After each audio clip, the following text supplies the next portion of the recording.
Welcome back to the show, everyone. I'm Mia. And I'm Daniel. Today, we're comparing ordering coffee like a tourist versus ordering coffee like a local. The exact same order, done two completely different ways. And then we'll break down precisely what makes the difference.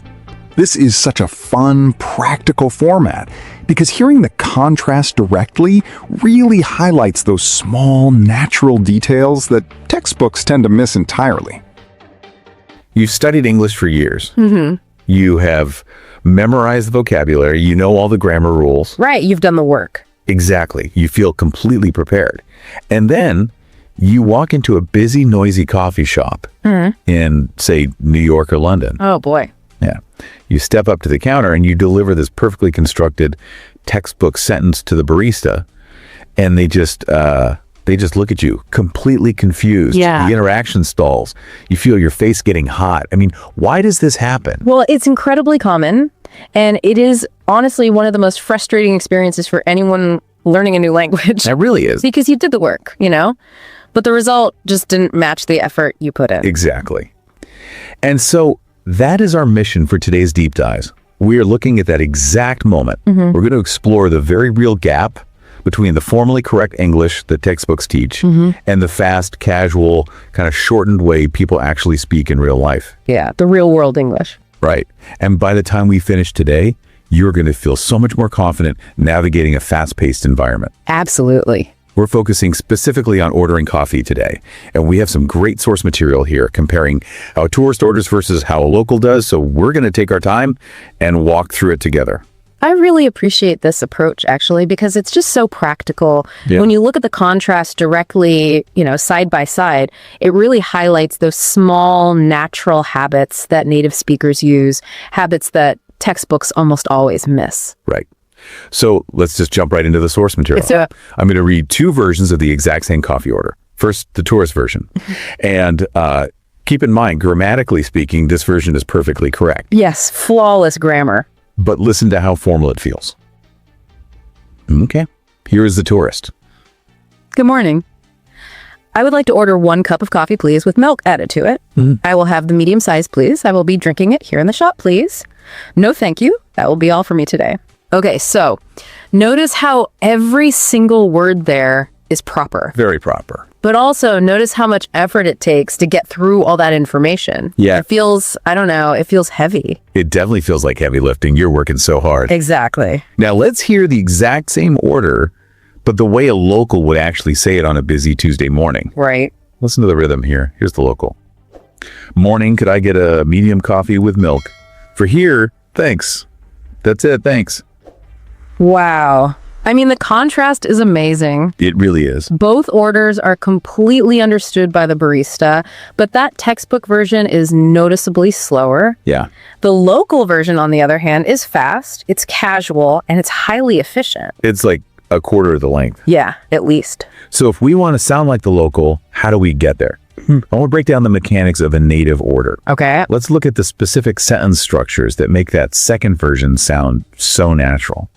I think the best place to start is right at the beginning of the sentence. The tourist started with, I would like to order. Right. The local simply started with, could I get? Okay, let me push back on that for just a second. Sure. Because if I am learning English, one of the very first things my teachers tell me is to be polite. Of course. And could I get feels, almost too relaxed. If I just walk up and say, could I get a coffee? Is the barista going to think I'm being rude? It's a really valid worry, and it's a huge sticking point for learners. Yeah. But the short answer is no, it is not rude at all. Okay. You see, there's a difference between formal English and transactional English. Transactional English. Right. It's not incorrect to say, I would like to order. But in a fast-paced setting where there's, a line of people behind you, efficiency is politeness. Oh, I like that. Efficiency is politeness. Exactly. Yeah. Could I get is genuinely the most common, polite, everyday phrasing. It's shorter, it's faster, and it sounds perfectly respectful to a native speaker's ear. That makes a lot of sense. Yeah. Let's just say that phrase slowly so our listeners can practice the rhythm. Good idea. Could I get? Notice how the words almost link together. Could I get? Right. The words flow into each other. Could I get? Yeah. And that flow actually brings us to the next major difference in our sources. which is how native speakers group information together. We call this the art of bundling. Bundling. Yeah. Okay, so in the tourist version, I noticed the customer gave one piece of information and then waited for the barista to ask about the size. And then they waited again to talk about the milk. Right. It's a stop and go process, very slow. Yeah. But the local customer proactively bundles those details together. They don't wait for the barista to ask. Oh, I see. They include the size and the milk right in that very first sentence, a medium coffee with milk. You know, the way I like to visualize this is like packing a suitcase for a trip. Oh, yeah. Think about it. The tourist is carrying their shirt and their pants and their shoes into the airport entirely separately. That sounds exhausting. Right.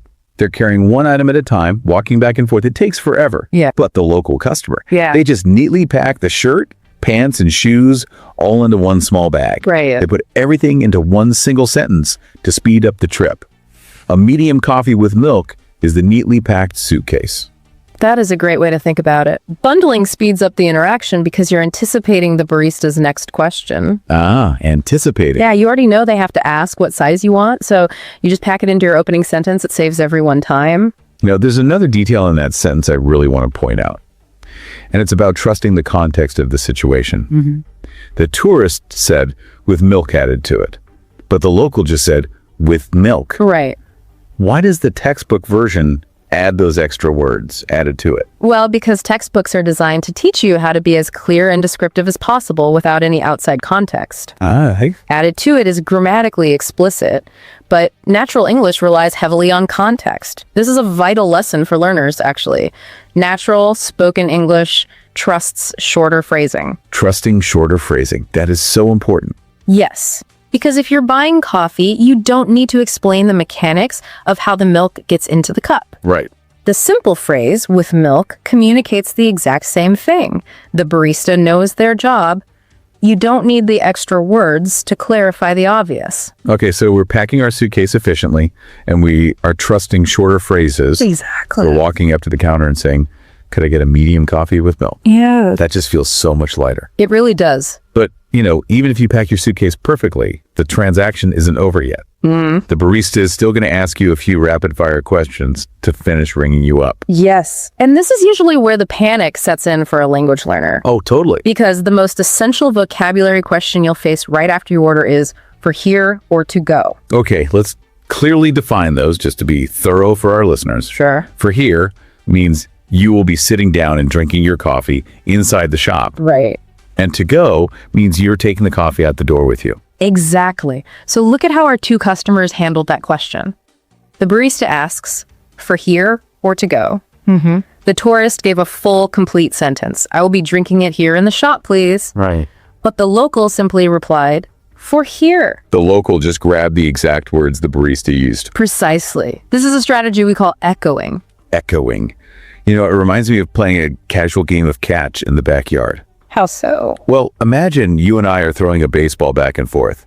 When the barista throws you the words, for here, you don't need to stop the game, run to the store, and buy a brand new baseball to throw back. Right. You just catch the exact same words they threw at you, and you toss them gently right back. I love that. The barista says, for here, and you echo back, for here. Echoing is probably one of the most powerful tools a learner can use because it drastically reduces your cognitive load. Oh, definitely. You don't need to stand there translating a brand new elaborate sentence in your head. Yeah, that takes so much time. Just listen to the options they hand to you, catch the words, and toss the one you want back. It works for almost any quick transaction in English. It takes so much pressure off. Just echo the words. Exactly. Now, how do we handle the very end of the interaction? The barista will usually look at the screen and ask, Yeah. anything else? Right, and our two sources diverged again here. The tourist said, no thank you, that will be all for me today. Which again is very polite, but very long. Yes. The local simply answered, that's it. That's it. Let's break that contraction down for a second. That is it. Yeah. That's it. This tiny phrase is an absolute powerhouse. Right. Oh, yeah. It's a signal phrase that works in retail well beyond coffee shops. Oh, I see. If you're at a grocery store, a fast food restaurant, or, buying clothes, and the cashier asks if you need anything else, it is the most natural, friendly way to indicate the transaction is complete. That is so helpful. And finally, there's the moment of payment. The barista tells you the total. Now, in our source material, the tourist heard $4.50. But in the local interaction, the barista just said $4.50. And this is a major point of confusion for a lot of learners. I can imagine. They're listening intently for the words dollars and cents to let them know the price is coming. But I want to reassure anyone listening, native speakers frequently drop the words dollars and cents entirely. They just state the numbers directly. $4.50. Yes. And this goes back to our earlier point about trusting context. Right. If you are standing at a cash register, holding your wallet, everyone involved knows we are talking about money. Yeah, obviously. So saying $4.50 is completely clear. You don't need to spell out the currency. Okay, so if we take all these pieces, the could I get, the bundling the details into one suitcase, the echoing strategy for the questions, and finishing with, that's it, we have a foolproof formula for the structure of your order. You really do. But now we actually have to fill that structure with the right words. The vocabulary. Right. Let's open up the coffee shop vocabulary toolkit. This is where things get interesting because modern coffee shop menus can be overwhelmingly detailed. Oh, they are so complicated now. Let's talk about sizes first. Okay. We all know the basic English words for sizes: small, medium, and large. But the real problem is that some coffee shops, especially the massive global chains, they don't use these words at all. No, they don't. They use their own branded, sometimes Italian-sounding words. And I know this catches learners off guard. Of course it does. So if you walk in and you don't see small, medium, or large on the menu board, what is the best way to handle it? The first rule is don't panic. And please don't feel like you need to memorize every company's corporate dictionary. That's a relief. I recommend a very simple safety phrase. You can just look at the barista and ask, what sizes do you have? What sizes do you have? Exactly. That is perfect safety net. They'll just list them out for you, and then you can use your echoing trick to repeat the one you want back to them. Exactly. You just catch it and throw it back. Okay, what about milk options? Because it feels like there are 20 different types of milk now. There really are. Alongside regular cow's milk, you will frequently see plant-based substitutions. Right. The most common ones you'll encounter are oat milk, almond milk, and soy milk. And what's the most natural way to ask for a substitution? Like if I want oat milk instead of regular milk? The secret here is using the word instead at the very end of your request. Okay. It clearly signals to the barista that you are making a swap from the standard option. So you would say, could I get that with oat milk instead? Could I get that with oat milk instead? Right. It's a great little word. Now, what if I'm not swapping the milk entirely, but I just want to control the amount? Good question. For a very small amount of milk, we use the phrase just a splash. A splash. Yeah. A splash is a tiny amount of liquid. So you might say, put just a splash of milk. On the other hand, if you want a lot, you can simply say with a lot of milk. Just a splash. I like that. It actually sounds exactly like a tiny drop of liquid hitting the coffee. Yeah. Splash. It really does. Okay, here's a section where I personally always get confused, and I know beginners do too. All right. I want to decode espresso drinks. Oh, yes. Because the menu lists lattes, cappuccinos, americanos, and macchiatos. They are all Italian words. They all have espresso. And to a learner, they sound intimidatingly similar. They do. It helps to stop thinking of them as completely different drinks and start thinking of them on a spectrum. A spectrum. Yeah. They all start with the exact same base, which is espresso. And espresso is just a small, highly concentrated shot of coffee. Okay. The only difference between all those drinks is how much milk or water we add to that shot. Okay, let's visualize this spectrum. Let's say on the far left side, we have zero milk. What drink is that? That would be the Americano. Americano. Right. An Americano has no milk at all. It is simply the shot of espresso diluted with hot water. Okay. It basically looks and tastes like a standard cup of black coffee. It's just made with espresso. Okay, so Americano's on the far left, just water. Yeah. Now what if we move slightly to the right and add just a tiny bit of milk? Then you have a macchiato. Macchiato. Yes. A macchiato is mostly just the strong espresso with only a small scoop of milk foam resting on top. The Italian word actually translates to marked or stained because you're just staining the espresso with a little foam. That's fascinating. So macchiato is for people who want a strong hit of caffeine, but just a tiny bit of creaminess. Exactly. Now, what if we jump all the way to the far right side of the spectrum?